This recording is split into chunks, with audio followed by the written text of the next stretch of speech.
I found this book at my library called The Technique of Seascape Painting by Borlase Smart. And the book was originally published in 1934, and then the last publication was 1965, so that was quite a long time ago. One thing interesting about this book, I'm going to flip this around. This book is so old, they actually glued down all the photos. But I was just flipping through it, and he not only talks about studying the waves. Let's see if I can, sorry, when I touch the screen it just blurs everything. He studies the movement of waves and tides, and just, it's kind of like the anatomy of an animal, but it's like the anatomy of water and beaches. And then he moves into all kinds of things like materials and paints that he uses. I just like, for some reason this book is just, there's something about an old book that's just made almost by hand like this that's just kind of freaking me out about how cool it is. And then just besides all his pictures, there's just a lot of information, practical advice, sketches, and then his painting. But he talks about everything. I like the use of his color. If you can, I hope you're not upside down here, but all the different colors that, and really anything to do with water, painting water. I had not heard of this artist, but I googled him, and yeah, he did. I think he's from England and specialized in painting the sea. Now I live in Chicago and Idaho, so I don't really, you know, at the most I am around lakes, not really the sea. So this hasn't been something I've specialized in, but I just love really cool like Winslow, Homer, and other artists who have painted the sea. There's probably even more famous ones. So I hope in the future that I can have more opportunity, or take more opportunity to paint water. There's something really soothing about it. Here's moonlight effects. He talks about the more important tints in this book, illustrating the necessity of keeping the color accidental to ensure purity, luminosity, and vibration of tone. So as you can see, he's mixed them, and it looks like he also, instead of mixing a flat plane like I would do for a still life painting, he keeps it a little bit unmixed. As you can see, all the streaks in it.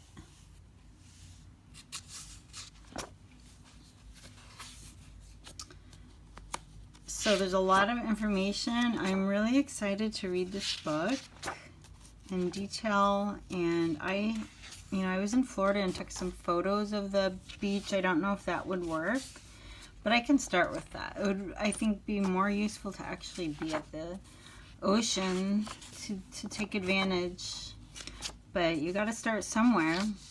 So here's island rocks. This is interesting. He talks about how the foam, a lot of people will just paint all the breakers white, like flake white, but in reality he says that's impossible.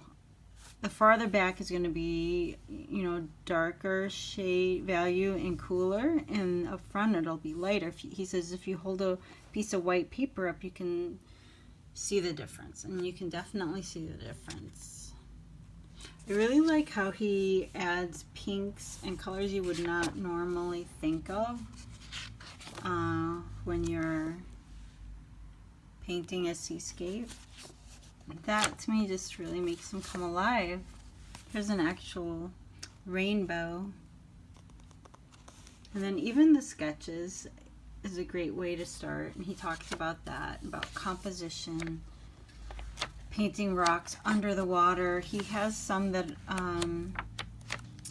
near the end, this might be it, where clouds over the sea, so that's important. But he had stages, yeah, complete demonstration in 5 stages. So here we go. And then he'll talk about every picture that he's sharing. So yeah, this looks like a really good book for people interested in this sea. I don't know, it's no longer in publication, how you would find it though. Proper framing of a picture in the appendix. So he's got some interesting and additional information. So the book came just very basic like this. Here is the library code. I don't know if they're that library code applies everywhere, just to my library. The Technique of Seascape Painting by Borlase Smart. So now I am trying a seascape painting. I'm going through my paintings from Florida, and the ocean's so calm. It just, there were no waves or anything, so I found a picture from Costa Rica, which was on the Pacific coast, and seemed to have a few more waves in it. Also, excuse me, a few more land masses, some rocks and things out in the distance. And it was kind of a dark photo. It was, I'll try to add it here. But the photo was of a moon, it was like a sunset, excuse me. So I'm just using some of the techniques of not mixing the paint fully, and I'm actually using my brush to mix, which is something that has usually been a no-no to me. I tried to mix very well and mix on my palette and mix thoroughly so that my planes are very distinct. So what he was telling us in the accidental tones that he likes to create is, well, first of all, they're not very saturated. My tones are still very broken, very impressionistic. So I definitely need to tighten up my colors to be more in line with the technique and probably a more realistic photo. Like Borlase Smart is doing.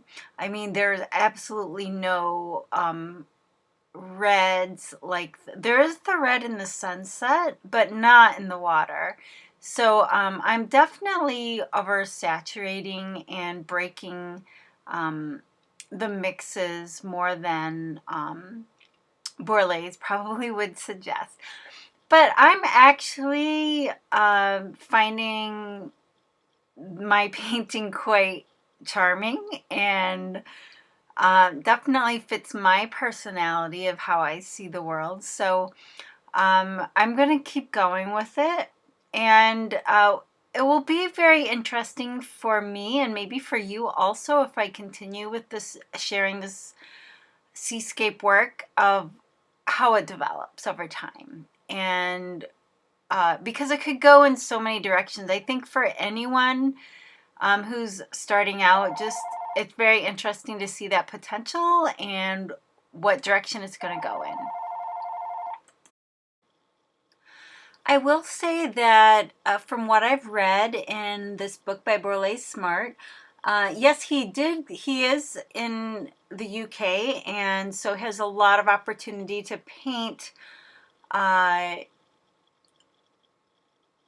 the site. So I know there's a word for that, and it's completely it just escaped me at this very moment. But definitely would be better to paint on site than with a photocopied and printed 6-inch picture of a beach. And he also paints on a very large scale, like 4 by 6 feet. And this is a half-foot photo and painting. So I really think it would be interesting to go that large And he says he uses like 2 and 3 inch brushes a lot of times.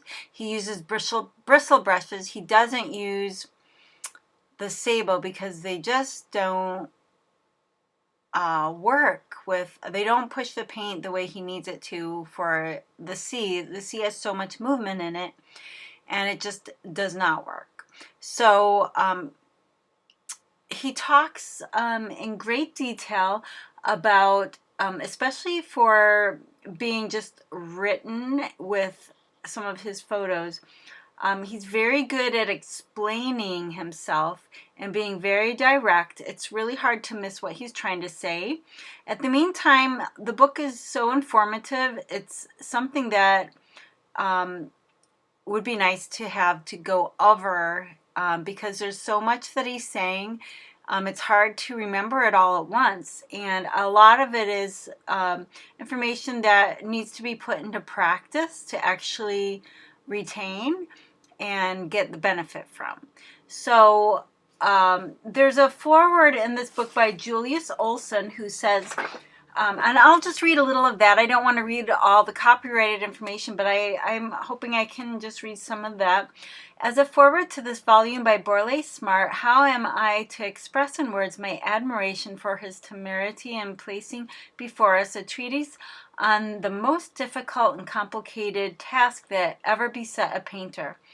For one whose heart draws him to the sea must, in the first place, have an exceptionally retentive memory, and be able to grasp in a few moments the effect of the ever-changing movements of the sea and sky. He must have a delicate and subtle sense of color, and have the ability to place the main features of his impression of the subject on the canvas with few strokes of the brush, and, beside this, he must be prepared to face a brave fight with the elements, which will be frequently against him. These qualities, which Borlase Smart has proved himself to possess, have enabled him to give artists and to students a book which is full of help and advice, accompanied by excellent, interesting, and instructive illustrations. So it talks a little bit more about how he grew up on the sea, and this is a foreword by Julius Olson, R.A., P.R. I'm not quite sure what those stand for.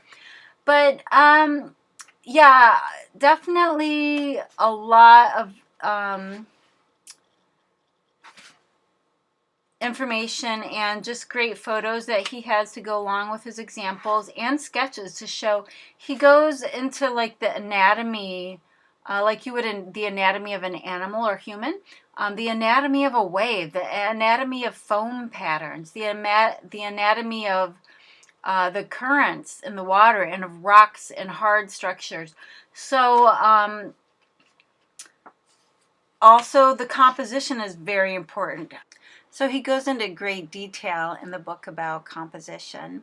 And at the end, there's a bonus section about framing and his ideas on that. He likes and suggests a recessive frame for his seascapes. I hope you enjoyed this video, and the book is by Borlase Smart.